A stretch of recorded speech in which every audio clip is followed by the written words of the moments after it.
ವೀಕ್ಷಕರೇ, Royals Kannada prime ನ್ಯೂಸ್ಗೆ ಸ್ವಾಗತ. ನಾನು ರಮ್ಯಾ. ಇಂದಿನ ಮುಖ್ಯಾಂಶಗಳು.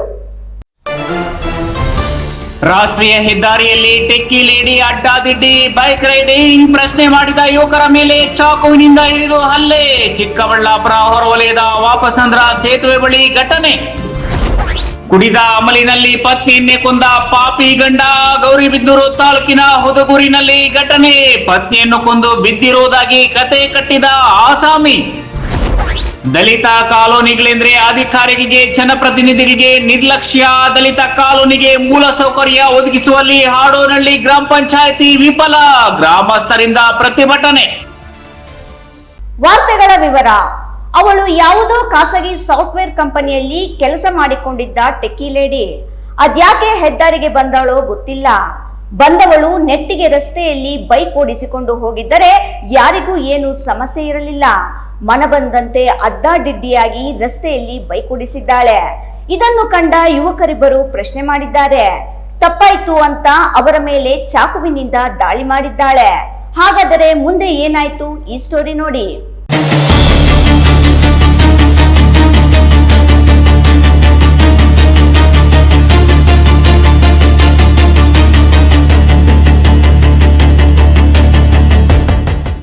ವೀಕ್ಷಕರೇ, ಈವರೆಗೆ ನೀವು ಯುವತಿಯ ಮೇಲೆ ದೌರ್ಜನ್ಯ, ಮಹಿಳೆಯ ಮೇಲೆ ಹಲ್ಲೆ ಎಂಬ ಸುದ್ದಿಗಳನ್ನೇ ಕೇಳ್ತಾ ಇದ್ರಿ ಅಲ್ವಾ?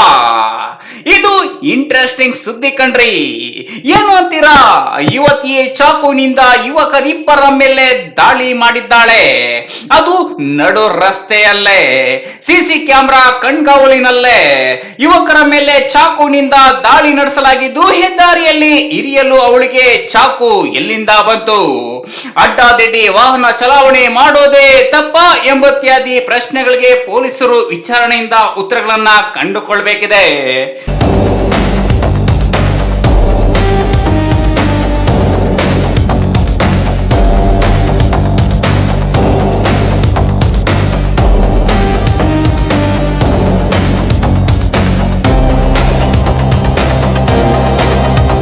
ಚಿಕ್ಕಬಳ್ಳಾಪುರ ಹೊರವಲಯದ ವಾಪಸಂದ್ರ ಸೇತುವೆ ಕೆಳಗಡೆ ಟೆಕ್ಕಿ ಲೇಡಿ ಬಂದು ಬೈಕ್ ನಿಲ್ಲಿಸಿದ್ದು, ಹಿಂಬದಿಯಿಂದ ಬೈಕ್ ನಲ್ಲಿ ಬಂದ ಇಬ್ಬರು ಯುವಕರು ಟೆಕ್ಕಿಯ ಪಕ್ಕದಲ್ಲಿ ಬೈಕ್ ನಿಲ್ಲಿಸಿ ರಸ್ತೆಯ ಉದ್ದಕ್ಕೂ ಅಡ್ಡಾದಿಡ್ಡಿ ವಾಹನ ಚಾಲನೆ ಮಾಡುತ್ತಿರುವ ಬಗ್ಗೆ ಪ್ರಶ್ನಿಸಿದ್ದಾರೆ. ಇದರಿಂದ ಕೋಪಗೊಂಡ ಲೇಡಿ ಟೆಕ್ಕಿ ಏಕಾಏಕಿ ಇಬ್ಬರು ಯುವಕರ ಮೇಲೆ ಚಾಕುವಿನಿಂದ ಮಾರಣಾಂತಿಕ ಹಲ್ಲೆ ಮಾಡಿದ್ದಾಳಂತೆ. ಅಂತ ನಾವು ಇದು ಊರಿಂದಾನೇ ಬರ್ತಾ ಇದ್ದೀವಿ. ಊರಿಂದ ಬರ್ತಾ ಇರಬೇಕಾದ್ರೆ ಚಿಕ್ಕಬಳ್ಳಾಪುರಕ್ಕೆ ನಮ್ಮ ಅಪ್ಪ ಅವ್ರ ಪ್ಯಾಂಟು ಅಳತೆ ಕೊಡೋಕೆ ಬರ್ತಾ ಇದ್ದಿದ್ದು. ಅಳತೆ ಕೊಡೋಕೆ ಬರಬೇಕಾದ್ರೆ ಇಲ್ಲಿ ಮುನೇಗಲ್ ಹತ್ರ ಇವ್ರ ಗಾಡಿ ಅಲ್ಲಿಂದ ಸ್ಟಾರ್ಟ್ ಮಾಡಿ ನಾವು ಅಲ್ಲಿಂದಾನೇ ನೋಡಿದ್ದು. ಅವ್ರನ್ನ ನೋಡೋದಕ್ಕೂ ಗಾಡಿ ಹತ್ತ ಆಡ್ಸ್ಕೊಂಡು ಬರಬೇಕಾದ್ರೆ ಇಲ್ಲಿ ಚಿತ್ರಾವತಿ ಹತ್ರ ಹಿಂದೆ ಒಂದು ಸ್ವಲ್ಪ ಕ್ಯಾಂಟ್ರೌಂಡ್ ಬರ್ತಾ ಇದ್ರು. ಕ್ಯಾಂಟ್ರೌಂಡ್ ಮುಂದೆ ಗಾಡಿ ಹೋಗಿ ತಿರ್ಸ್ಕೊಂಡು ಮತ್ತು ಅವನೊಂದು ಸ್ವಲ್ಪ ಬ್ರೇಕ್ ಆಗಿದ್ದು ನಾವು ತಿರ್ಚಿದ್ರೆ ಹೇಳಿದ್ರೆ ಹೇಳೋಕ್ಕೆ ಟ್ರೈ ಮಾಡಬೇಕಾದ್ರೆ ಅವ್ರು ಹೆಲ್ಮೆಟ್ ಹಾಕೊಂಡಿದ್ದು, ಅದಕ್ಕೂ ಹೆಡ್ಸೆಟ್ಸ್ ಹಾಕೊಂಡಿದ್ರು. ಗಾಡಿ ನಾವು ಹೇಳ್ತಾ ಇದ್ರೆ ಡ್ಯಾನ್ಸ್ ಆಡ್ಕೊಂಡೆ ಹೋಗ್ತಾ ಇದ್ರು. ಹೇಳ್ತಾ ಇದ್ರೆ ಪಿಕ್ಸ್ ಹಾಕೊಂಡಿದ್ರು. ಮತ್ತು ಪಿಕ್ಸ್ ಹಾಕ್ಕೊಂಡು ಅಲ್ಲಿ ರೋಡ್ಗೆ ಓಡಿಸ್ಕೊಂಡು ಪಿಕ್ಸ್ ಹಾಕ್ಕೊಂಡು ಸೇಮ್ ಅದೇ ಆಡಿಸ್ಕೊಂಡು ಹೋಗ್ತಾ ಇದ್ರು. ಫ್ಲೇವರ್ ಕೆಳಗಡೆ ಬಂದು ಅವರೇ ನಿಲ್ಲಿಸಿದ್ರು. ಅವ್ರು ನಿಲ್ಲಿಸಾದ್ಮೇಲೆ ಇನ್ನೊಬ್ಬ ಅಣ್ಣ ಬಂದು ಅಲ್ಲಿ ನಿಲ್ಲಿಸ್ತಾರೆ. ನಾವು ಬಂದು ಅಲ್ಲಿ ನಿಲ್ಲಿಸ್ತೀವಿ. ಫಸ್ಟು ನಾವು ಬಂದಾದ್ಮೇಲೆ ಅಣ್ಣ ಬಂದಾದ್ಮೇಲೆ ನಾವು ಕೇಳ್ತೀವಿ, ಮೇಡಮ್ ಯಾಕೆ ಈ ಥರ ಬರ್ತಿದ್ರೆ ಒಂದು ಸ್ವಲ್ಪ ಅವರು ಹಿಂಗೆ ಪ್ರಾಬ್ಲಮ್ ಆಗ್ತಾ ಇತ್ತು, ಏನಾದ್ರು ಹೆಚ್ಚು ಕಮ್ಮಿ ಆಗುತ್ತೆ ಏನೋ ಅಂತ ಕೇಳೋಕೆ ನಾವು ಅಲ್ಲಿಗೆ ಹೇಳೋಕೆ ಹೋಗಿದ್ದು. ಅವರು ಹೇಳೋಕೆ ಹೋಗ್ಬೇಕಾದ್ರೆ ಫಸ್ಟು ಅಣ್ಣ ಸೈಡಾಗಿ ನಿಂತ್ಕೊಂಡಿದ್ರು. ಚಾಕು ತೆಗೆರೋರು, ನಾವು ಅವ್ರು ಮಾತಾಡೋದು ನಮ್ಗೆ ಅರ್ಥ ಆಗಲಿಲ್ಲ. ಚಾಕು ತೆಗೆದ ತಕ್ಷಣ ಇಲ್ಲಿ ಲಾಡ್ದಾಗ ನಾನು ಕೈ ಹಿಂಗೆ ಅಡ್ಡ ಇದ್ದಾಗ ಕೈ ಬಿದ್ದಿದ್ದ ತಕ್ಷಣ ಅಲ್ಲಿ ಒಂದು ಸ್ವಲ್ಪ ಜನ ಇದ್ದರು. ಅವರು ಬಂದು ಕೇಳ್ತಾ ಇದ್ರೆ ಅವರು ಮಾತಾಡ್ತಾ ಇದ್ರೆ ನಮ್ಗೇನು ಅರ್ಥ ಆಗ್ತಾ ಇಲ್ಲ. ಬಟ್ ಅಷ್ಟೊತ್ತಿಗೆ ಇವರೆಲ್ಲ ಬಂದು ಹಾಸ್ಪಿಟಲ್ ಕರ್ಕೊಂಡು ಅವ್ರನ್ನ ಪೊಲೀಸ್ ಚಾಕುವಿನಿಂದ ದಾಳಿ ಮಾಡಿದ ನಂತರ ಯುವಕರಿಬ್ಬರು ಯುವತಿಯ ಮೇಲೆ ಹಲ್ಲೆ ನಡೆಸಿದ್ದಾರೆ ಎನ್ನಲಾಗಿದೆ. ಹಲ್ಲೆಗೊಳಗಾದ ಯುವಕರು ಚಿಕ್ಕಬಳ್ಳಾಪುರ ತಾಲೂಕಿನ ಬೈರಗಾನಹಳ್ಳಿ ಗ್ರಾಮಕ್ಕೆ ಸೇರಿದವರು ಎಂದು ತಿಳಿದು ಬಂದಿದ್ದು, ನಿಖಿಲ್ ಕುಮಾರ್ ಹಾಗೂ ನರಸಿಂಹಮೂರ್ತಿ ಎಂದು ತಿಳಿದು ಬಂದಿದೆ. ಅಂದಹಾಗೆ ಇವರಿಬ್ಬರು ತಮ್ಮ ಗ್ರಾಮದಿಂದ ಚಿಕ್ಕಬಳ್ಳಾಪುರಕ್ಕೆ ಬರುತ್ತಿದ್ದಾಗ ಹುನೇಕಲ್ಲು ಗ್ರಾಮದಿಂದ ಟೆಕ್ಕಿ ಲೇಡಿ ರಾಷ್ಟ್ರೀಯ ಹೆದ್ದಾರಿಯಲ್ಲಿ ಅಡ್ಡಾದಿಡ್ಡಿ ವಾಹನ ಚಾಲನೆ ಮಾಡಿಕೊಂಡು ಬರುತ್ತಿರುವುದನ್ನ ಕಂಡು ಕೇಳಲು ಪ್ರಯತ್ನಿಸಿದ್ದಾರೆ. ಆದ್ರೆ ಹಾಗೆ ಬೈಕ್ ಚಾಲನೆ ಮಾಡಿಕೊಂಡು ಬಂದ ಲೇಡಿ ಟೆಕ್ಕಿ ವಾಪಸ್ ಅಂದ್ರ ಸೇತುವೆ ಕೆಳಗಡೆ ಬೈಕ್ ನಿಲ್ಲಿಸಿದ್ದಾರೆ. ಹಿಂಬದಿಯಿಂದ ಬಂದ ಯುವಕರು ಪ್ರಶ್ನೆ ಮಾಡಿದ್ದಕ್ಕೆ ಇಬ್ಬರು ಯುವಕರ ಮೇಲೆ ಚಾಕುವಿನಿಂದ ಏಕಾಏಕಿ ಇರಿದು ಹಲ್ಲೆ ಮಾಡಿದ್ದಾಳಂತೆ. ನಂತರ ಬೈಕ್ ಸವಾರರು ಟೆಕ್ಕಿಯ ಮೇಲೆ ಹಲ್ಲೆ ಮಾಡಿರುವುದಾಗಿ ತಿಳಿದು ಬಂದಿದೆ. ಕೃತ್ಯ ಎಸಗಿರುವ ಯುವತಿ ಬಿಹಾರ್ ಮೂಲದ ರವಿಕಾ ಎಂದು ತಿಳಿದು ಬಂದಿದೆ. ಬೆಂಗಳೂರಿನ ಹೆಬ್ಬಾಳದ ನಿವಾಸಿ ಎನ್ನಲಾಗಿದ್ದು ಸಾಫ್ಟ್ವೇರ್ ಉದ್ಯೋಗಿ ಎಂದು ತಿಳಿದು ಬಂದಿದೆ. ಗಾಯಾಳು ಯುವಕರು ಚಿಕ್ಕಬಳ್ಳಾಪುರ ಜಿಲ್ಲಾಸ್ಪತ್ರೆಯಲ್ಲಿ ಚಿಕಿತ್ಸೆ ಪಡೆಯುತ್ತಿದ್ದಾರೆ. ಈ ಪ್ರಕರಣ ಚಿಕ್ಕಬಳ್ಳಾಪುರ ಗ್ರಾಮಾಂತರ ಪೊಲೀಸ್ ಠಾಣೆ ವ್ಯಾಪ್ತಿಯಲ್ಲಿ ನಡೆದಿದೆ. ಲೇಡಿ ಟೆಕ್ಕಿ ರವಿಕಾಳನ್ನು ಪೊಲೀಸರು ವಶಕ್ಕೆ ಪಡೆದು ವಿಚಾರಣೆ ನಡೆಸುತ್ತಿದ್ದಾರೆ.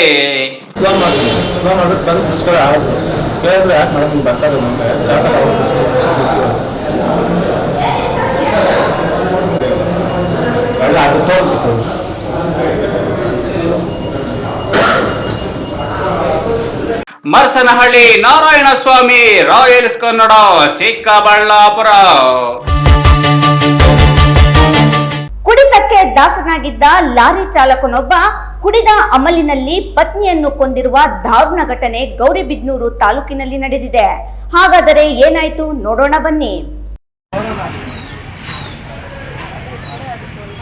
ಗೌರಿಬಿದನೂರು ತಾಲೂಕು ಹುದುಗೂರು ಗ್ರಾಮದ ನಿವಾಸಿ ಲಾರಿ ಚಾಲಕ 36 ವರ್ಷದ ರಾಘವೇಂದ್ರ ಹಾಗೂ 33 ವರ್ಷದ ಪಾವನಿ ಮದುವೆಯಾಗಿ 5 ವರ್ಷ ಕಳೆದಿದ್ದು ಇವರಿಬ್ಬರಿಗೆ 4 ವರ್ಷದ ಗಂಡು ಮಗ ಕೂಡ ಇದ್ದಾನೆ. ಇನ್ನು ರಾಘವೇಂದ್ರ ಕುಡಿದು ಬಂದು ಕಳೆದ 5 ವರ್ಷದಿಂದ ಹೆಂಡತಿಗೆ ಕಾಟ ಕೊಡುತ್ತಿದ್ದು ಅಕ್ಕಪಕ್ಕದ ಮನೆಯವರು ಈ ಒಂದು ಕಾಟಕ್ಕೆ ಬೇಸತ್ತಿ ಹೋಗಿದ್ರು. ಪ್ರತಿದಿನ ಕುಡಿದು ಬಂದು ರಾಘವೇಂದ್ರ ಹೆಂಡತಿ ಜೊತೆ ಕಿತ್ತಾಡ್ತಿದ್ದು ಅಕ್ಕಪಕ್ಕದ ಮನೆಯವರು ಕೇಳಿಸ್ಕೊಂಡು ಪ್ರತಿದಿನ ಕುಡಿದು ಬಂದು ಗಲಾಟೆ ಮಾಡ್ತಾನೆ ಅಂತ ಅಂದು ಕೂಡ ಸುಮ್ಮನಾಗ್ತಾರೆ. ಇನ್ನು ಸೋಮವಾರ ಮಧ್ಯಾಹ್ನ 3 ಗಂಟೆ ಸಮಯದಲ್ಲಿ ರಾಘವೇಂದ್ರ ಮನೆಯಿಂದ ಆಚೆ ಹೋಗಿದ್ದು ಪಕ್ಕದ ಮನೆಯವರಿಗೆ ಮತ್ತು ಕುಟುಂಬಸ್ಥರಿಗೆ ಕರೆ ಮಾಡಿ ಹೆಂಡತಿ ಪಾವನಿ ಮನೆಯಲ್ಲಿ ಬಿದ್ದು ಹೋಗಿದ್ದಾಳೆ ಅಂತ ಹೇಳಿದ್ದಾನೆ. ಅಕ್ಕಪಕ್ಕದ ನಿವಾಸಿಗಳು ಗೌರಿಬಿದನೂರು ಸರ್ಕಾರಿ ಆಸ್ಪತ್ರೆಗೆ ಪಾವನಿಯನ್ನ ಕರೆದುಕೊಂಡು ಬಂದಿದ್ದಾರೆ. ಇನ್ನು ಕತ್ತಿನ ಭಾಗದಲ್ಲಿ ಗಾಯವನ್ನ ಗಮನಿಸಿದ್ದ ಪಾವನಿಯವರ ಕುಟುಂಬಸ್ಥರು ಗಾಬರಿಗೊಂಡು ಪೊಲೀಸರಿಗೆ ಮಾಹಿತಿ ನೀಡಿದ್ದಾರೆ. ಅಷ್ಟರಲ್ಲಾಗಲೇ ಸ್ಥಳಕ್ಕೆ ಬಂದಿದ್ದ ರಾಘವೇಂದ್ರ ಮತ್ತು ಅವರ ತಾಯಿ ಅಲ್ಲಿಂದ ಓಡಿ ಹೋಗಿದ್ದಾರೆ. ಇನ್ನು ಪೊಲೀಸರಿಗೆ ಮಾಹಿತಿ ತಿಳಿಸಿದ ಕುಟುಂಬಸ್ಥರು ರಾಘವೇಂದ್ರ ತನಗೆ ಏನು ತಿಳಿಯದಂತೆ ಬಾರಿನಲ್ಲಿ ಕುಳಿತುಕೊಂಡು ಕುಳಿತಿರುವ ಮಾಹಿತಿಯನ್ನ ಪಡೆದಂತಹ ಪೊಲೀಸರು ಆತನನ್ನ ಬಂಧಿಸಿ ಪ್ರಕರಣ ದಾಖಲಿಸಿ ತನಿಖೆ ಪ್ರಾರಂಭಿಸಿದ್ದಾರೆ. ಇನ್ನು ಪ್ರತಿದಿನ ಕುಡಿದು ಬಂದು ನನ್ನ ಮಗಳ ಮೇಲೆ ಹಲ್ಲೆ ಮಾಡುತ್ತಿದ್ದ 2-3 ಬಾರಿ ಪೊಲೀಸರಿಗೆ ಮಾಹಿತಿ ನೀಡಿದ್ದು ಹಿರಿಯರ ಸಮ್ಮುಖದಲ್ಲಿ ರಾಜಿ ಪಂಚಾಯಿತಿ ಕೂಡ ಮಾಡಿದ್ವಿ. ಈಗ ನನ್ನ ಮಗಳನ್ನ ಕತ್ತು ಹಿಸುಕಿ ಕೊಂದಿದ್ದಾನೆ ಅಂತ ಪಾವನಿಯ ಅಮ್ಮ ಆರೋಪಿಸುತ್ತಿದ್ದಾರೆ. ಇನ್ನು ರಾಘವೇಂದ್ರ ಕುಟುಂಬಸ್ಥರು ಪಾವನಿ ಸಾವಿಗೆ ಮೂಲ ಕಾರಣ ಮೃತದೇಹ ನೋಡಲು ಕೂಡ ಯಾರೂ ಬಂದಿಲ್ಲ. ಆರೋಪಿ ರಾಘವೇಂದ್ರ ಅವರ ಮನೆ ಹತ್ತಿರ ಹೋಗಿ ರಾಘವೇಂದ್ರ ಅವರ ತಂದೆ ತಾಯಿ ಆಕ್ರೋಶ ವ್ಯಕ್ತಪಡಿಸ್ತಾ ಇದ್ದು ಪಾವನಿ ಸಾವಿಗೆ ಅಳಿಯನೇ ಕಾರಣ ಅಂತ ಆರೋಪಿಸುತ್ತಿದ್ದಾರೆ. ಮಂಜುನಾಥ್, ಗೌರಿಬಿದನೂರು, ರಾಯಲ್ಸ್ ಕನ್ನಡ. ದಲಿತರು, ದಲಿತ ಕಾಲೋನಿಗಳೆಂದರೆ ಅಧಿಕಾರಿಗಳಿಗೆ, ಜನಪ್ರತಿಗಳಿಗೆ ಏಕಿಷ್ಟು ನಿರ್ಲಕ್ಷ್ಯ? ದಲಿತ ಕಾಲೋನಿಗೆ ಮೂಲ ಸೌಕರ್ಯ ಒದಗಿಸುವಲ್ಲಿ ಹಾಡೋನಹಳ್ಳಿ ಗ್ರಾಮ ಪಂಚಾಯಿತಿ ಸಂಪೂರ್ಣ ವಿಫಲವಾಗಿದೆ ಎಂದು ಆರೋಪಿಸಿ ಪಂಚಾಯಿತಿ ವಿರುದ್ಧ ದಲಿತರು ಸಿಡಿದೆದ್ದಿದ್ದಾರೆ. ಹಾಡೋನಹಳ್ಳಿ ಗ್ರಾಮ ಪಂಚಾಯಿತಿ ವ್ಯಾಪ್ತಿಯಲ್ಲಿ ದಲಿತ ಕಾಲೋನಿಯನ್ನು ಕಡೆಗಣಿಸುತ್ತಿರುವ ಅಧಿಕಾರಿಗಳಿಗೆ ಹೇಳಿ ಧಿಕ್ಕಾರ. ದಲಿತರು, ದಲಿತ ಕಾಲೋನಿಗಳಂದ್ರೆ ಅಧಿಕಾರಿಗಳಿಗೆ, ಜನಪ್ರತಿನಿಧಿಗಳಿಗೆ ಯಾಕಿಷ್ಟು ನಿರ್ಲಕ್ಷ್ಯ, ಬೇಜವಾಬ್ದಾರಿ, ಅಸಡ್ಡೆ? ದಲಿತ ಕಾಲೋನಿಗೆ ಮೂಲಭೂತ ಸೌಕರ್ಯ ಒದಗಿಸುವಲ್ಲಿ ಹಾಡೋನಹಳ್ಳಿ ಗ್ರಾಮ ಪಂಚಾಯಿತಿ ಸಂಪೂರ್ಣ ವಿಫಲವಾಗಿದೆ. ಪಂಚಾಯಿತಿ ವಿರುದ್ಧ ದಲಿತರು ಸಿಡಿದೆದ್ದಿದ್ದಾರೆ. ದಲಿತರು ದಲಿತ ಕಾಲೋನಿಗಳಲ್ಲಿ ರಸ್ತೆ ನಿರ್ಮಾಣ, ಚರಂಡಿ ನಿರ್ಮಾಣ ಸೇರಿದಂತೆ ಇತರ ಅಭಿವೃದ್ಧಿ ಕೆಲಸಗಳನ್ನು ಮಾಡುವಾಗ ಸಾಮಾನ್ಯವಾಗಿ ನಿರ್ಲಕ್ಷ್ಯ, ಅವೈಜ್ಞಾನಿಕ ನಿರ್ಮಾಣ ಮತ್ತು ಕಳಪೆ ನಿರ್ವಹಣೆಯಿಂದ ಉಂಟಾಗ್ತಿದೆ. ಸೂಕ್ತ ಚರಂಡಿ ವ್ಯವಸ್ಥೆ ಇಲ್ಲದಿದ್ದರೆ ನೀರು ನಿಲ್ಲೋದು, ದುರ್ವಾಸನೆ ಬರೋದು ಮತ್ತು ಸಾಂಕ್ರಾಮಿಕ ರೋಗಗಳ ಹರಡುವಿಕೆ ಉಂಟಾಗ್ತಿದೆ. ಇದಕ್ಕೆ ಪರಿಹಾರವಾಗಿ ಸಂಬಂಧಪಟ್ಟ ಅಧಿಕಾರಿಗಳು ಚರಂಡಿಗಳನ್ನು ಸ್ವಚ್ಛಗೊಳಿಸಬೇಕು, ಸರಿಯಾದ ನಿರ್ವಹಣೆ ಮಾಡಬೇಕು ಮತ್ತು ಅವೈಜ್ಞಾನಿಕ ನಿರ್ಮಾಣಗಳನ್ನು ಸರಿಪಡಿಸಬೇಕು. ದೊಡ್ಡಬಳ್ಳಾಪುರ ತಾಲೂಕಿನ ತೂಬಗೆರೆ ಹೋಬಳಿಯ ಹಾಡೋನಹಳ್ಳಿ ಗ್ರಾಮ ಪಂಚಾಯಿತಿ ಕಚೇರಿ ಕೂಗಳತೆ ದೂರದಲ್ಲಿರುವ ದಲಿತ ಕಾಲೋನಿಯಲ್ಲಿ ಚರಂಡಿ ಇದ್ದು ಇಲ್ಲದಂತಾಗಿದೆ. ಕೊಳಚೆ ನೀರು ಮನೆಯ ಮುಂದೆ ಶೇಖರಣೆಯಾಗಿ ರಸ್ತೆಯಲ್ಲಿಯೇ ಕೊಳೆತು ಇಡೀ ಪ್ರದೇಶ ದುರ್ನಾತ ಬೀರುತ್ತಿದೆ. ಸೊಳ್ಳೆ, ನೊಣ ಸೇರಿದಂತೆ ಇತರ ಕ್ರಿಮಿಕೀಟಗಳ ಆವಾಸ ಸ್ಥಾನವಾಗಿದೆ. ಇದರಿಂದ ರೋಗ ಹರಡುವ ಸಾಧ್ಯತೆ ಹೆಚ್ಚಿದೆ. ಆದರೆ ಹಾಡೋನಹಳ್ಳಿ ಗ್ರಾಮ ಪಂಚಾಯಿತಿ ಶುಚಿತ್ವದತ್ತ ಸ್ವಲ್ಪವೂ ಗಮನ ಹರಿಸ್ತಿಲ್ಲ ಅಂತ ಕಾಲೋನಿ ನಿವಾಸಿಗಳು ದೂರಿದ್ದಾರೆ. ಕರ್ನಾಟಕ ಭೀಮಸೇನೆ ರಾಜ್ಯ ಕಾರ್ಯದರ್ಶಿ ಮಂಜುನಾಥ್ ಮಾತನಾಡಿ, ಹಾಡೋನಹಳ್ಳಿಯಲ್ಲಿ ದಲಿತರು ವಾಸಿಸುವ ಕಾಲೋನಿಯ ಅಭಿವೃದ್ಧಿಯತ್ತ ಸಂಬಂಧಪಟ್ಟವರು ನಿರ್ಲಕ್ಷ್ಯ ತಾಳ್ತಲೇ ಬರುತ್ತಿದ್ದಾರೆ. 85ಕ್ಕೂ ಹೆಚ್ಚು ಕುಟುಂಬಗಳು ದಲಿತ ಕಾಲೋನಿಯಲ್ಲಿ ವಾಸ ಮಾಡಲಾಗ್ತಿದೆ. ನಾವು ವಾಸ ಮಾಡ್ತಿರುವ ಕಾಲೋನಿಯಲ್ಲಿ ಚರಂಡಿ ಸಮಸ್ಯೆ ಎದ್ದು ಕಾಣ್ತಿದೆ. ಚರಂಡಿ ಸ್ವಚ್ಛತೆ ಮಾಡಿ ಸುಮಾರು ವರ್ಷಗಳೇ ಕಳೆದಿವೆ. ಗ್ರಾಮ ಪಂಚಾಯಿತಿಗೆ ಕೂಗಳತೆ ದೂರದಲ್ಲಿರುವ ಕಾಲೋನಿಗೆ ಸಂಬಂಧಪಟ್ಟವರು ಮೂಲಭೂತ ಸೌಕರ್ಯಗಳನ್ನು ಒದಗಿಸದೆ ಅಸ್ಪೃಶ್ಯತೆ ಆಚರಣೆ ಮಾಡ್ತಿದ್ದಾರೆ ಎಂದರು. ಇನ್ನು ಕಾಲೋನಿ ನಿವಾಸಿ ಮುರಳಿ ಮಾತನಾಡಿ, ಆಡೋನಹಳ್ಳಿ ಜನತಾ ಕಾಲೋನಿಯಲ್ಲಿ ಸುಮಾರು 50 ವರ್ಷಗಳಿಂದ ವಾಸವಿದ್ದೇವೆ. ಕಾಲೋನಿ ಆದಾಗಿನಿಂದಲೂ ಮೂಲಭೂತ ಸೌಲಭ್ಯಗಳಿಲ್ಲ. ಈ ಕುರಿತು ಸಂಬಂಧಪಟ್ಟ ಗ್ರಾಮ ಪಂಚಾಯಿತಿ ಅಧಿಕಾರಿಗಳ ಗಮನಕ್ಕೆ ತಂದರೂ ಯಾವ ಉಪಯೋಗವೂ ಆಗಿಲ್ಲ ಅಂತಿದ್ದಾರೆ.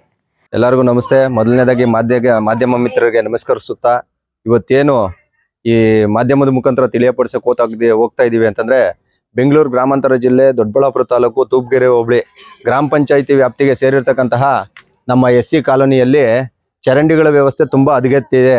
ತುಂಬಾ ಅಂದ್ರೆ ತುಂಬಾ ಗಲೀಜೆಲ್ಲ ಚರಂಡಿಗಳು ಕ್ಲೀನ್ ಮಾಡಿ ಸುಮಾರು ವರ್ಷಗಳಾಗಿದ್ದಾವೆ. ಇಲ್ಲಿ ಮೂಲಭೂತ ಸೌಕರ್ಯಗಳ ಆಗಿರ್ತಕ್ಕಂತಹ ಚರಂಡಿ ವ್ಯವಸ್ಥೆ ಕಲ್ಪಿಸ್ಕೊಡೋದ್ರಲ್ಲಿ ಅಧಿಕಾರಿಗಳು ಅಸ್ಪೃಶ್ಯತೆ ತೋರಿಸ್ತಾ ಇದ್ದಾರೆ ಅಂತ ಹೇಳ್ಬಿಟ್ಟು ಹೇಳೋದಕ್ಕೆ ಬಯಸ್ತೀನಿ. ಅದೇ ರೀತಿಯಲ್ಲಿ ಇಲ್ಲಿರ್ತಕ್ಕಂಥ ನಮ್ಮ ಎಲ್ಲ ದಲಿತ ಕುಟುಂಬಗಳು ಒಂದೊಂದು ಚಿಕ್ಕ ಮನೆಯಲ್ಲಿ 15 ಅಡಿ 20 ಅಡಿ ಮನೆಯಲ್ಲಿ 3-4 ಕುಟುಂಬಗಳು ವಾಸ ಮಾಡ್ತಾ ಇರ್ತಕ್ಕಂಥದ್ದು ತುಂಬಾ ಖಂಡನೀಯ. ಈ ವಿಚಾರಕ್ಕೆ ಸಂಬಂಧಪಟ್ಟಂತೆ ಜಿಲ್ಲಾಧಿಕಾರಿಗಳಾಗಿರಬಹುದು, ಮಾನ್ಯ ಕಾರ್ಯನಿರ್ವಾಹಕ ಅಧಿಕಾರಿಗಳಾಗಿರ್ಬೋದು, ತಾಲೂಕು ಆಡಳಿತ ಆಗಿರ್ಬೋದು, ಹಾಗೂ ಪಂಚಾಯಿತಿ ಅಭಿವೃದ್ಧಿ ಅಧಿಕಾರಿಗಳಾಗಿರ್ಬೋದು ಸೂಕ್ತ ಕ್ರಮ ಕೈಗೊಂಡಿಲ್ಲ ಅಂತಂದ್ರೆ ಮುಂದಿನ ದಿನಗಳಲ್ಲಿ ಈ ವಿಚಾರಕ್ಕೆ ಸಂಬಂಧಪಟ್ಟಂತೆ ದೊಡ್ಡ ಮಟ್ಟದ ಉಗ್ರವಾದ ಹೋರಾಟ ಮಾಡಬೇಕಾಗುತ್ತೆ. ನೋಡಿ, ಈ SC ಕಾಲೋನಿಯಿಂದ ಕೂಗಳತೆ ದೂರದಲ್ಲಿರ್ತಕ್ಕಂಥ ಗ್ರಾಮ ಪಂಚಾಯಿತಿ ಅಭಿವೃದ್ಧಿ ಅಧಿಕಾರಿಗಳು ಏನು ಅವ್ರ ಕರ್ತವ್ಯ ಸಂವಿಧಾನದ ಅಡಿಯಲ್ಲಿ ಮಾಡ್ತಾ ಇದ್ದಾರಾ, ಇಲ್ಲ ರಾಜಕೀಯದ ಆಟದ ಗೊಂಬೆಗಳಾಗಿ ಕೆಲಸ ನಿರ್ವಹಿಸ್ತಾ ಇದ್ದಾರಾ ಅನ್ನೋದೇ ದೊಡ್ಡ ಪ್ರಶ್ನೆ ಆಗಿದೆ.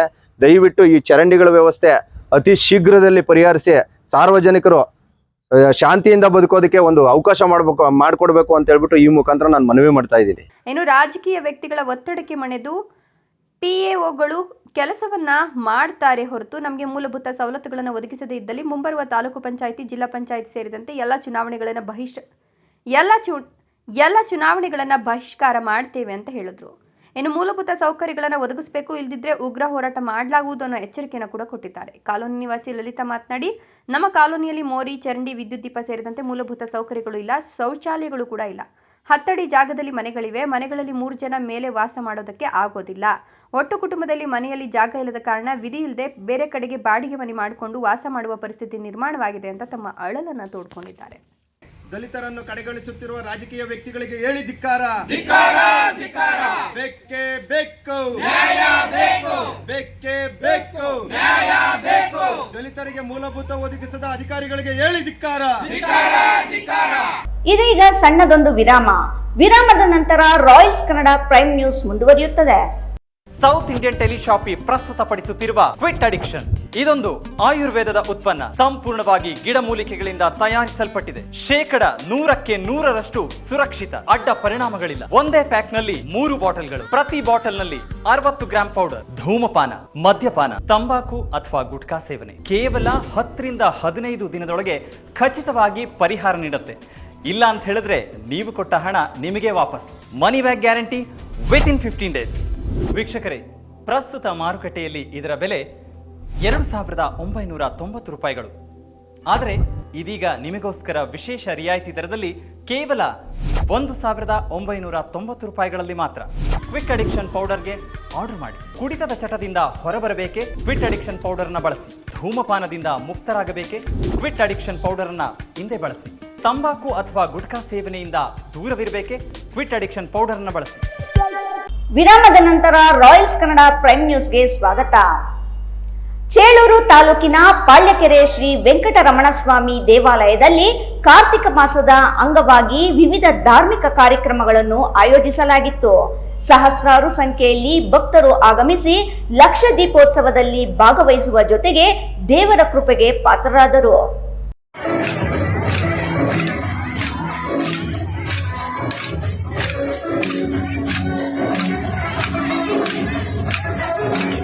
ಚೇಳೂರು ತಾಲೂಕಿನ ಪಾಳ್ಯಕೆರೆ ಶ್ರೀ ಲಕ್ಷ್ಮೀ ವೆಂಕಟರಮಣ ಸ್ವಾಮಿ ದೇವಾಲಯದಲ್ಲಿ ಕಾರ್ತಿಕ ಮಾಸದ ಕಡೆ ಸೋಮವಾರದ ಪ್ರಯುಕ್ತ ವಿವಿಧ ಧಾರ್ಮಿಕ ಕಾರ್ಯಕ್ರಮಗಳನ್ನು ಆಯೋಜಿಸಲಾಗಿತ್ತು.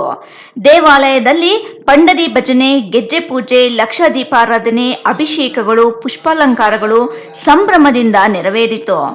ದೇವಾಲಯಕ್ಕೆ ತಳಿರು ತೋರಣಗಳಿಂದ ಹೂವಿನ ಹಾರಗಳಿಂದ ಅಲಂಕರಿಸಲಾಗಿತ್ತು. ಪಾಳ್ಯಕೆರೆ ಸುತ್ತಮುತ್ತಲಿನ ಭಕ್ತರ ಹರಕೆಗಳನ್ನು ಈಡೇರಿಸುವ ಶ್ರೀ ವೆಂಕಟರಮಣ ಸ್ವಾಮಿ ನಂಬಿತ ಭಕ್ತಾದಿಗಳ ಇಷ್ಟಾರ್ಥಗಳನ್ನು ನೆರವೇರಿಸುವ ದೇವರಾಗಿ ಗಮನ ಸೆಳೆದಿದ್ದಾರೆ. ಪಾಳ್ಯಕೆರೆ ಇತಿಹಾಸ ಪ್ರಸಿದ್ಧ ಶ್ರೀ ವೆಂಕಟರಮಣ ಸ್ವಾಮಿ ದೇವಾಲಯ ವಿಶೇಷ ಪೂಜಾ ಕಾರ್ಯಕ್ರಮಗಳು ಊರಿನ ಗ್ರಾಮಸ್ಥರು ನಡೆಸಿಕೊಂಡು ಬರುತ್ತಾರೆ. ರಾತ್ರಿ ಭಕ್ತರು ಭಕ್ತಿ ಭಾವದಿಂದ ದೇವಾಲಯದ ಬಳಿ ತಾಳ್ಮೆಯಿಂದ ಕುಳಿತು ಕಿಕ್ಕಿರಿದ ನೂರಾರು ಭಕ್ತ ಜನಸಮೂಹದಲ್ಲಿ ಗೋವಿಂದ ಮಂತ್ರ ಜಪ ಮಾಡುತ್ತಿದ್ದು ವಿಶೇಷವಾಗಿತ್ತು. ಅದರಲ್ಲೂ ಭಕ್ತರು ಹೆಚ್ಚಾಗಿದ್ದರು. ವಿವಿಧ ಕಾರ್ಯಕ್ರಮಕ್ಕೆ ನೂರಾರು ಭಕ್ತರು ದಾನಿಗಳು ಆಗಮಿಸಿದ್ದರು. ಧನಂಜಯ್, ರಾಯಲ್ಸ್ ಕನ್ನಡ, ಚೇಳೂರು.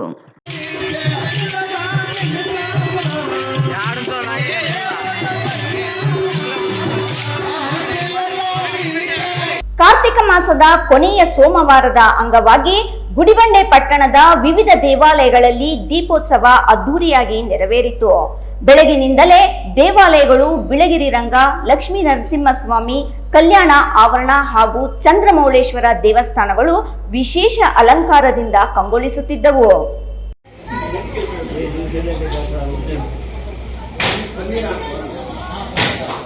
ಕಾರ್ತಿಕ ಮಾಸದ ಕೊನೆಯ ಸೋಮವಾರದ ಅಂಗವಾಗಿ ಗುಡಿಬಂಡೆ ಪಟ್ಟಣದ ವಿವಿಧ ದೇವಾಲಯಗಳಲ್ಲಿ ದೀಪೋತ್ಸವ ಅದ್ದೂರಿಯಾಗಿ ನೆರವೇರಿತು. ಬೆಳಗಿನಿಂದಲೇ ದೇವಾಲಯಗಳು ಅರ್ಚಕರು ಬಿಳಿಗಿರಿ ರಂಗನ, ಲಕ್ಷ್ಮೀ ನರಸಿಂಹಸ್ವಾಮಿ ಕಲ್ಯಾಣ ಆವರಣ ಹಾಗೂ ಚಂದ್ರಮೌಳೇಶ್ವರ ದೇವಸ್ಥಾನಗಳು ಅಲಂಕರಿಸಿದ್ವು. ರಾತ್ರಿ ಹಲವಾರು ಭಕ್ತರು ಪವಿತ್ರ ಸ್ನಾನ ಮಾಡಿ ದೀಪಗಳು, ತೆಂಗಿನಕಾಯಿ, ಹೂವು ಮತ್ತು ಪ್ರಸಾದದೊಂದಿಗೆ ದೇವಾಲಯದತ್ತ ಮುಖ ಮಾಡಿದ್ರು. ಕಾರ್ತಿಕ ಮಾಸದ ಕಡೆಯ ಸೋಮವಾರ ಅತ್ಯಂತ ಪುಣ್ಯಕರ ದಿನವೆಂದು ಪುರಾಣಗಳು ಹೇಳೋದ್ರಿಂದ ಪಟ್ಟಣ ಮಾತ್ರವಲ್ಲದೆ ಸುತ್ತಮುತ್ತಲಿನ ಹಳ್ಳಿಗಳಿಂದ ದೊಡ್ಡ ಸಂಖ್ಯೆಯಲ್ಲಿ ಭಕ್ತರು ಆಗಮಿಸಿದ್ರು. ಅತಿ ಹೆಚ್ಚು ಜನಸಂದಣಿ ಬಿಳಿಗಿರಿ ರಂಗನ ದೇವಾಲಯ ಮತ್ತು ಲಕ್ಷ್ಮೀ ನರಸಿಂಹಸ್ವಾಮಿ ಕಲ್ಯಾಣ ಆವರಣದಲ್ಲಿ ಕಂಡುಬಂತು. ಶಿವಾಲಯಗಳಲ್ಲೂ ಕಡಿಮೆ ಇಲ್ಲದಷ್ಟು ಭಕ್ತರ ಹಾಜರಿ ಕಂಡುಬಂತು.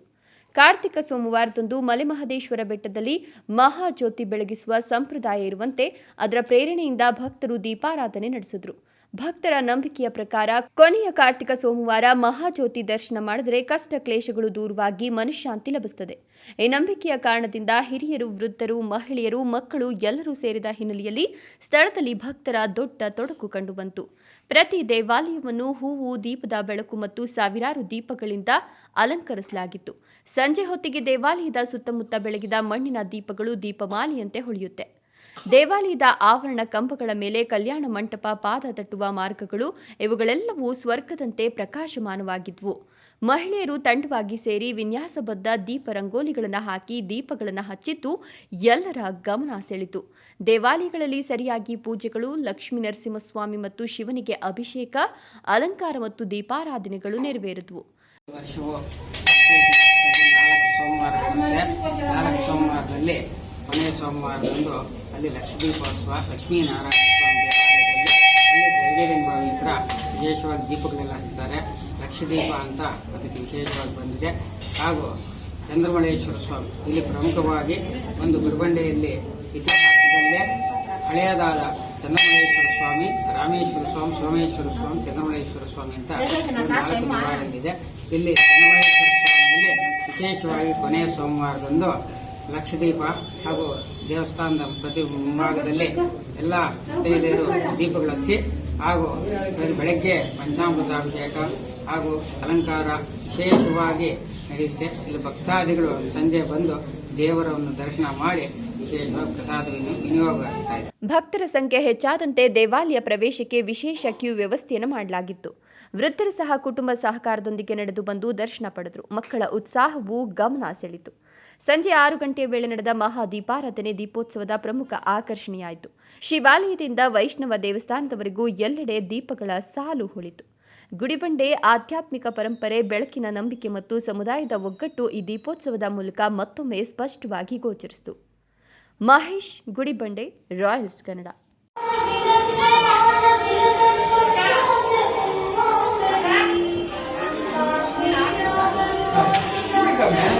ಸಂಬಂಧವಿಲ್ಲದ ಮಾಲೀಕನ ಕೃಷಿ ಜಮೀನಿನ ಹೆಸರಿನಲ್ಲಿ ಬೋನಾಫೈಡ್ ನಕಲಿ ಪ್ರಮಾಣ ಪತ್ರ ವಿತರಣೆ ಹಾಗೂ ಟ್ರ್ಯಾಕ್ಟರ್ ನೋಂದಣಿ ಪ್ರಕರಣ ಸಂಬಂಧ ಕೋಲಾರ ಜಿಲ್ಲೆಯ 6 ಕಡೆಗಳಲ್ಲಿ ಲೋಕಾಯುಕ್ತ ಪೊಲೀಸರು ದಾಳಿ ನಡೆಸಿ ದಾಖಲೆ ಪರಿಶೀಲನೆ ನಡೆಸಿದ ಘಟನೆ ಇಂದು ನಡೆಯಿತು.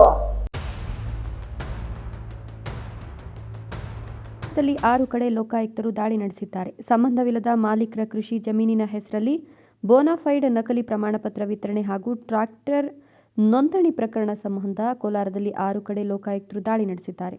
ಕೋಲಾರ ಜಿಲ್ಲೆಯಲ್ಲಿ 5 ಕಡೆ ಹಾಗೂ ಚಿಂತಾಮಣಿಯಲ್ಲಿ 1 ಕಡೆ ಬೆಳಗ್ಗೆ ದಾಳಿ ನಡೆಸಿ ಶೋಧ ಕಾರ್ಯಾಚರಣೆಯನ್ನು ಲೋಕಾಯುಕ್ತ ಪೊಲೀಸರು ಮಾಡ್ತಾ ಇದ್ದು, ಜಿಲ್ಲಾ ಲೋಕಾಯುಕ್ತ ಎಸ್ಪಿ ಆಂಟನಿ ಜಾನ್ ನೇತೃತ್ವದಲ್ಲಿ ಒಂದು ದಾಳಿ ನಡೆದಿದೆ. ಸುಮಾರು 1387 ನಕಲಿ ಬೋನಾಫೈಡ್ ದಾಖಲೆ ಸೃಷ್ಟಿಸಿ ಸರ್ಕಾರದ ಬೊಕ್ಕಸಕ್ಕೆ 2 ಕೋಟಿಯಷ್ಟು ನಷ್ಟ ಮಾಡಲಾಗಿದ್ದು, ಈ ಸಂಬಂಧ ಲೋಕಾಯುಕ್ತದಲ್ಲಿ ಪ್ರಕರಣ ಕೂಡ ದಾಖಲಾಗಿತ್ತು. ನರಸಾಪುರ ನಾಡ ಕಚೇರಿಯ ಉಪ ತಹಶೀಲ್ದಾರ್ ನಾರಾಯಣಸ್ವಾಮಿ, ಹೊರಗುತ್ತಿಗೆ ಆಪರೇಟರ್ ಅಂಬುಜಾ, ಮಧ್ಯವರ್ತಿ ಮಂಜುನಾಥ್, ಚಿಂತಾಮಣಿಯ ಸಾಯಿ ಆದಿತ್ಯ ಟ್ರ್ಯಾಕ್ಟರ್ ಶೋರೂಮ್ನ ಸೇಲ್ಸ್ ಮ್ಯಾನ್ ಗೋಕುಲ್ ರೆಡ್ಡಿ, ಕೋಲಾರ ಮೂಲದ ವ್ಯವಸ್ಥಾಪಕ ಆಂಜನೇಯ ರೆಡ್ಡಿ, ಆರ್ಟಿಒ ಮಧ್ಯವರ್ತಿ ಅಶ್ವಥ್ ನಾರಾಯಣ ಅವರ ನಿವಾಸದ ಮೇಲೆ ಲೋಕಾಯುಕ್ತರು ದಾಳಿ ನಡೆಸಿ ದಾಖಲೆಗಳನ್ನು ಪರಿಶೀಲನೆ ಮಾಡುತ್ತಿದ್ದಾರೆ. ವೆಂಕಟೇಶ್, ರಾಯಲ್ಸ್ ಕನ್ನಡ, ಕೋಲಾರ. ಶ್ರೀ ಕ್ಷೇತ್ರ ಧರ್ಮಸ್ಥಳ ಹೊರನಾಡು ಪುಣ್ಯಕ್ಷೇತ್ರಗಳಿಗೆ ದೇವನಹಳ್ಳಿ ತಾಲೂಕಿನ ಶ್ರೀ ಮಂಜುನಾಥೇಶ್ವರ ಸೇವಾ ಟ್ರಸ್ಟ್ನಿಂದ ತರಕಾರಿ ಹಾಗೂ ದಿನಸಿ ಟನ್ಗಟ್ಟಲೆ ಕಳಿಸಿಕೊಡಲಾಯಿತು.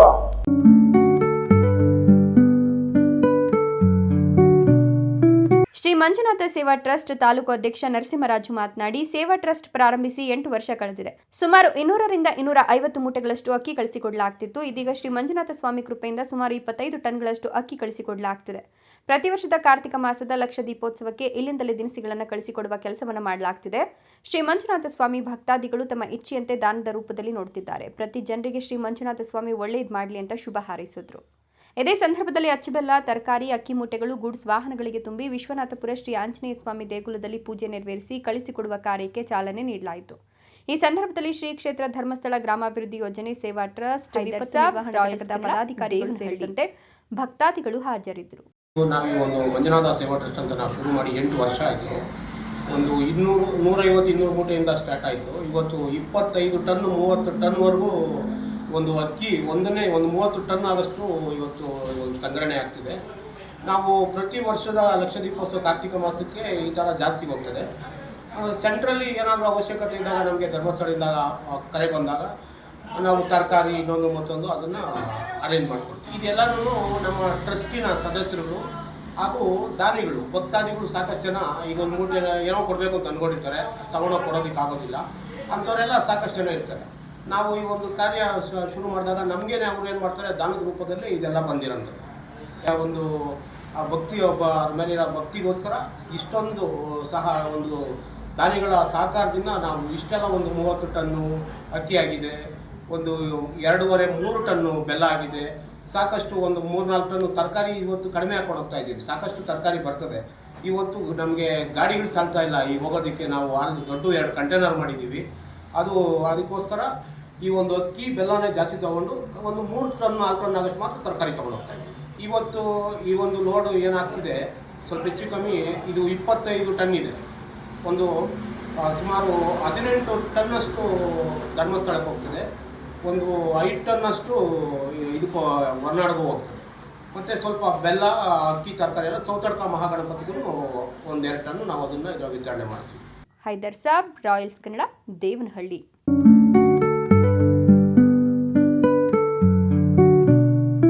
ಹೆಬ್ಬಾಳ, ನಾಗವಾರ ಕೆರೆಗಳ ಸಂಸ್ಕರಿಸಿದ ತ್ಯಾಜ್ಯ ನೀರು ಬಾಗೇಪಲ್ಲಿಗೂ ಆಗಮಿಸಿತು. HN ವ್ಯಾಲಿ ಯೋಜನೆಯಿಂದ ದ್ವಿತೀಯ ಹಂತದಲ್ಲಿ ಸಂಸ್ಕರಿಸಿದ ನೀರು ಅಂತರ್ಜಲ ಮಟ್ಟ ಹೆಚ್ಚಿಸಲು ಈ ಯೋಜನೆ ರೂಪಿಸಿದ್ದು, ಇದೀಗ ಇಂದು ಬಾಗೇಪಲ್ಲಿಗೂ ವಿಸ್ತರಿಸಲಾಗಿದೆ. ಇಂದು ನೀರಾವರಿ ಸಚಿವ ಬೋಸರಾಜು, ಜಿಲ್ಲಾ ಉಸ್ತುವಾರಿ ಸಚಿವ ಡಾಕ್ಟರ್ MC ಸುಧಾಕರ್ ಮತ್ತು ಶಾಸಕ ಸುಬ್ಬಾರೆಡ್ಡಿ ಯೋಜನೆಗೆ ಚಾಲನೆ ನೀಡಿದರು.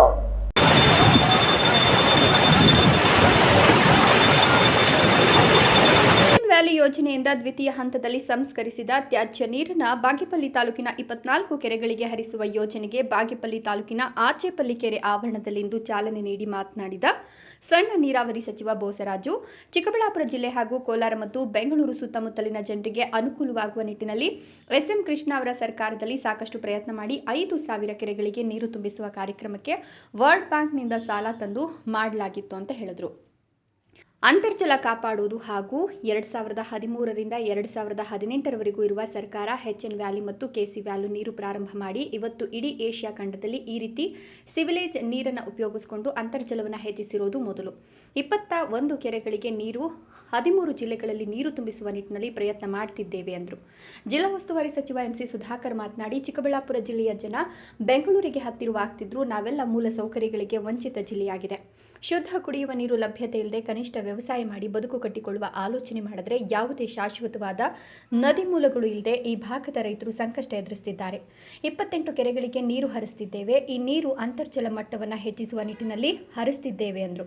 ಇದು ಕುಡಿಯಲು ಯೋಗ್ಯವಲ್ಲ ಹಾಗೂ ರೈತರು ಬಳಕೆ ಮಾಡಲು ಯೋಗ್ಯವಲ್ಲದ ನೀರು ಎಂದರು. ಶಾಸಕ SN ಸುಬ್ಬಾರೆಡ್ಡಿ ಮಾತನಾಡಿ, 24 ಕೆರೆಗಳಿಗೆ ಮಲ್ಕುರಿಕೆಯಿಂದ ಪ್ರಾರಂಭವಾಗಿ ನನ್ನಲ್ಲಪ್ಪ ರೆಡ್ಡಿ ಪಲ್ಲಿಯವರೆಗೆ 24 ಕೆರೆಗಳಿಗೆ ಮೊದಲ ಹಂತದಲ್ಲಿ ತೆಗೆದುಕೊಳ್ಳಲಾಗಿದೆ. 2013ರಲ್ಲಿ ಸಿದ್ದರಾಮಯ್ಯ ಸರ್ಕಾರ ಇದ್ದಾಗ ಸುಮಾರು ಪ್ರಯತ್ನಗಳು ಮಾಡಿದೆ. ಆದರೆ ಬಾಗೇಪಲ್ಲಿಗೆ ಗ್ರಾವಿಟಿ ಇಲ್ಲ, HN ವ್ಯಾಲಿ ನೀರು ಕೊಡಲಾಗುವುದಿಲ್ಲ ಅಂದರು. MLC ಹಾಗೂ MP ಚುನಾವಣೆಗೆ ಮತ ಕೇಳಬೇಕಿತ್ತು. ಆಗ ನಾನು ಒಂದೇ ಪ್ರಶ್ನೆ ಹಾಕ್ತೆ, ನನಗೆ ನೀರು ಕೊಡಿ, ನಾನು ಮತ ಹಾಕ್ತೇನೆ ಅಂತ ಹೇಳಿದೆ. ಆಗ ಸಿದ್ದರಾಮಯ್ಯನವರು ಒಪ್ಕೊಂಡ್ರು. ಕುಮಾರಸ್ವಾಮಿ ಮುಖ್ಯಮಂತ್ರಿಯಾಗಿದ್ದ ಸಂದರ್ಭದಲ್ಲಿ ನಾನು ಕೇಳಿದೆ, ಅವರಿಗೆ ನನಗೆ ಬೇಸರವಾಗಿತ್ತು. ನನ್ನ ಭಾಗಕ್ಕೆ ನೀರು ಕೊಡದೇ ಇದ್ದರೆ ನಾನು ರಾಜೀನಾಮೆ ಕೊಡ್ತೇನೆ ಅಂತ ಹೇಳಿದೆ. ಹೀಗೆ ಎಲ್ಲ ಪ್ರಯತ್ನಗಳ ಮೂಲಕ ಇಂದು ನೀರು ಹರಿಸಲು ಕಾರಣವಾಯಿತು ಅಂದರು. ಯಲ್ಲಪಲ್ಲಿ ಗ್ರಾಮ ಪಂಚಾಯಿತಿ ವ್ಯಾಪ್ತಿಯಲ್ಲಿ ಸಾರ್ವಜನಿಕರಿಗೆ ಜನಸ್ಪಂದನ ಕಾರ್ಯಕ್ರಮವನ್ನು ಹಮ್ಮಿಕೊಳ್ಳಲಾಗಿತ್ತು. ಈ ಕಾರ್ಯಕ್ರಮದಲ್ಲಿ ಕಂದಾಯ ಇಲಾಖೆ, ಪಂಚಾಯಿತಿ, ಕಾರ್ಮಿಕ ಇಲಾಖೆ, ಮಹಿಳಾ ಮತ್ತು ಮಕ್ಕಳ ಕಲ್ಯಾಣ ಅಭಿವೃದ್ಧಿ ಇಲಾಖೆ, ತಾಲೂಕು ಪಂಚಾಯತ್ ವಿವಿಧ ಇಲಾಖೆಗಳಿಂದ 1750 ಫಲಾನುಭವಿಗಳಿಗೆ ಸರ್ಕಾರಿ ಸೌಲಭ್ಯಗಳನ್ನು ವಿತರಿಸಲಾಯಿತು.